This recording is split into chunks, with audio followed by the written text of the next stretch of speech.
জীবন ও সম্পত্তির নিরাপত্তাহীনতায় ভুগছেন কাছাড়ের চেকারজামবাসী। 2003 সালে উগ্রপন্থীর হাতে মৃত্যু হয়েছে অনেকে।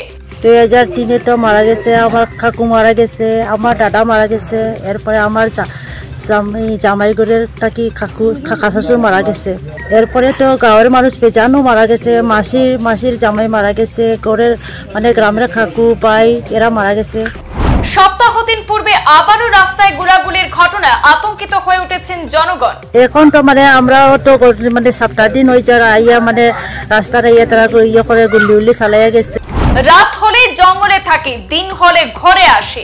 এরপরে তো গন্ডগোল আমরা তো বাড়ি থাকি না, সরিয়া জঙ্গল রাইডলে জঙ্গল গিয়া থাকি। আপনারা শুনলেন স্বাধীন ভারতে থাকা এক মহিলার বিস্ফোরক মন্তব্য। তীব্র আতঙ্কে দিন যাপন করছেন সেখানকার এলাকাবাসীরা। তাদের একটাই দাবি, নিরাপত্তা সুনিশ্চিত করার জন্য এলাকায় স্থায়ী বর্ডার আউটপোস্ট স্থাপনের দাবি জানিয়েছেন এলাকাবাসীরা। দাবি তো আমরা তো এখানে একটা সিআরপি ক্যাম্প যদি থাকে অস্থায়ীভাবে দিত, স্থায়ীভাবে এখন কি অস্থায়ীভাবে আছে? এখন অস্থায়ীভাবে স্থায়ীভাবে লাগে আপনারা, ওটাই দাবি আপনারা। 2023 সালে মার ডিমাশা দাঙ্গায় কাছাড় জেলার চেকারজাম মেটনাতল গ্রামে মার জঙ্গিরা মানুষকে গুলি করে হত্যা করেছিল। মণিপুর রাজ্যে মণিপুরী এবং কুকি সম্প্রদায়ের সাম্প্রদায়িক দাঙ্গায় বর্তমানে এই এলাকায় তীব্র আতঙ্ক বিরাজ করছে, কারণ সপ্তাহ 3 দিন আগে এই এলাকায় জঙ্গিরা রাতের অন্ধকারে ব্ল্যাঙ্ক ফায়ার করে। পার্শ্ববর্তী গঙ্গাপুর এলাকা থেকে ইতিমধ্যে 3 উগ্রপন্থীকে পুলিশ আটক করেছিল এবং পুলিশ উগ্রপন্থীর সংঘর্ষে সেই 3 উগ্রপন্থী নিহত হয়েছে। সাম্প্রতিক এই ঘটনা প্রবাহে বর্তমানে স্থানীয়রা তীব্র আতঙ্কে দিন কাটাচ্ছেন। রাত হলে অনেকেই ঘরের বাইরে জঙ্গলে বসবাস করছেন। এক কথায় তীব্র আতঙ্ক বিরাজ করছে এলাকাবাসীদের মধ্যে। তাই অতি সত্বর একটি স্থায়ী ক্যাম্প সেখানে স্থাপনের দাবি উত্থাপন করেছেন এলাকার ভুক্তভোগীরা। আমি ওই চেকারজামে এত সব মানুষ সবই আমার চেকারজামে। আমরা বড় দুঃখী। এখানে 2003-এর গন্ডগোলের পর আমরা ডিমাশা সম্প্রদায়ের মানুষ প্রায় 28 জন এক বাইক থেকে ধরে নিয়ে পাহাড়ে নিয়ে হত্যা করা হয়েছে এবং সব ব্রাহ্মণ সমাজের ঘরের অগ্নিসংযোগ করিয়া দূষীভূত করা হয়েছে। এরপরে এটা সরকারের নজরে দেওয়ার পরে এখানে একটা ক্যাম্প দেওয়া হয়েছে। 2012-তে এই ক্যাম্পটা লুটপাট করে উগ্রপন্থী সম্প্রদায়ের মানুষে এই ক্যাম্পটা লুটপাট করে লয়ে গেছে। লুটপাট করে যাওয়ার পরে আমরা বহুত প্রেশারের মধ্যে আমরা কষ্ট দিন যাপন করে রয়েছি। অনেক সময় অনেক অসুবিধা আমরা মুখীন হইয়া, তবু আমরা মনটারে শক্ত করিয়া ছেলেমেয়েরা লইয়া এখানে আসি। কিন্তু গত এক সপ্তাহ আগে নেপাল দাসের বাড়িতে যখন 3টা গুলির শব্দ পাইছি, আমরা বাইরে আমরা বহুত মানুষ একসঙ্গে গিয়ে দেখি, এই গুলির শব্দ শুনিয়ে জায়গাটা গিয়ে দেখলাম তারা কার ঘরে একটা সেটা হতে পারত না।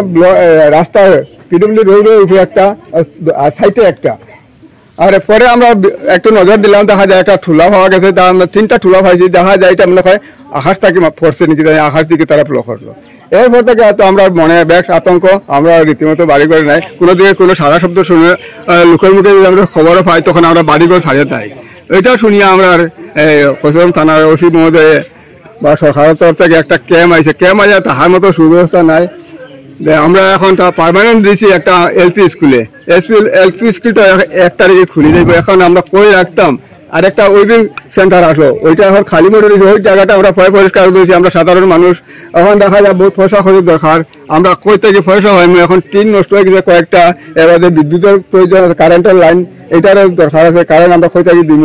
এরপরে এখানে তারা কইছে পুলিশ প্রশাসন, পুলিশের পার্টি কইছে, আমরা যে প্লাটুন কমান্ডার টাইম কইছেন যে তল ফাঁকা নাই, এটা থাকার অসুবিধা। তো আমরা কইছে বাস দিয়ে আমরা খাটিয়া বানাই দিব স্যার, তো থাকা লাগবো। কইছেন ঠিক আছে খাটিয়া হইব, কিন্তু জায়গাটা আমরা বাঙ্কার ফাঙ্কার এগুলো বানাই দিতে লাগবো, কারেন্ট জোগাড় করে দিতে লাগবো। ওখানে আমরা কারেন্ট করে পাইমু আর কিরকম করবো, এখন তারা এই ফেসিলিটি যদি পায় না তো তারা তো চলে যাইব। আচ্ছা, এই বিষয়ে আপনারা কোনো এই ব্যাপারে আমরা জানাইছেন? এই ব্যাপারে আমরা কালকে আমার গ্রামের আমার 4 জন মানুষ লোক গেছে, আমার ভাই বন্ধু এরা গেছিলেন, যার ডিসি স্যারও গেছে, এমপি মহোদয় ফরওয়ার্ডিং লইয়া ডিসি স্যারে দেওয়া হয়েছে। তখন আমার ডিসি স্যারে কইছেন যে ক্যাম্প নতুনভাবে কোনো কিতাব দাদা আমার বিষয় কিতা কইছেন যে নতুনভাবে কিতাব নাই, কইছেন অ্যালটমেন্ট নাই। তো এইখানে ক্যাম্পে যদি আগে কোনো ডিমান্ড করা থাকে, ওই কাগজটা লইয়া যাওয়ার লাগে হয়েছেন তার কিনারও। তো আমরা তো ক্যাম্পের লাগে প্রায় সময় ডিমান্ড করে থাকি, কাগজ মেমোরেন্ডাম দিই। সরকারের কাছে দাবি কিতা এখন আমরা লাগে দাদা, আমরা স্থায়ী ক্যাম্প লাগে। স্থায়ী ক্যাম্প থাকলে আমরা যে ছোট, এখন দেখেন এই পরিস্থিতি আমরা ছেলেমেয়েরাও পড়াশোনার মন থেকে সরে গেছে। তারা ফরাদ বাইরে কোনো দিকে আওয়াজ যায়নি, তারা খানটা যায় যে বাইরে কোন দিকে তারা খান যায়। তো তারা, আমি যখন বয়স্ক মানুষ হয়ে গেছি, আজকে আমার বয়স 60 বছর, আমার খান যদি যায় বাইরে, তাহলে তো ছোট মানুষ তারা কান যাইবে না, যাইবে তারা সরাসরি তো মন পড় না। মানে আপনারা এখন সব এলাকাবাসী আতঙ্কিত? আতঙ্কিত। এখন আমরা সরকার কর্তৃপক্ষের কাছে এইটা দাবি যে আমরা এখানে একটা স্থায়ী ক্যাম্প করে দেওয়ার লাগে, আর পুলিশ রইব তারা সুব্যবস্থা করে দেওয়ার লাগে। সংবাদ এ পর্যন্তই, ফিরছি পরবর্তী অন্যান্য আপডেট নিয়ে। ধন্যবাদ।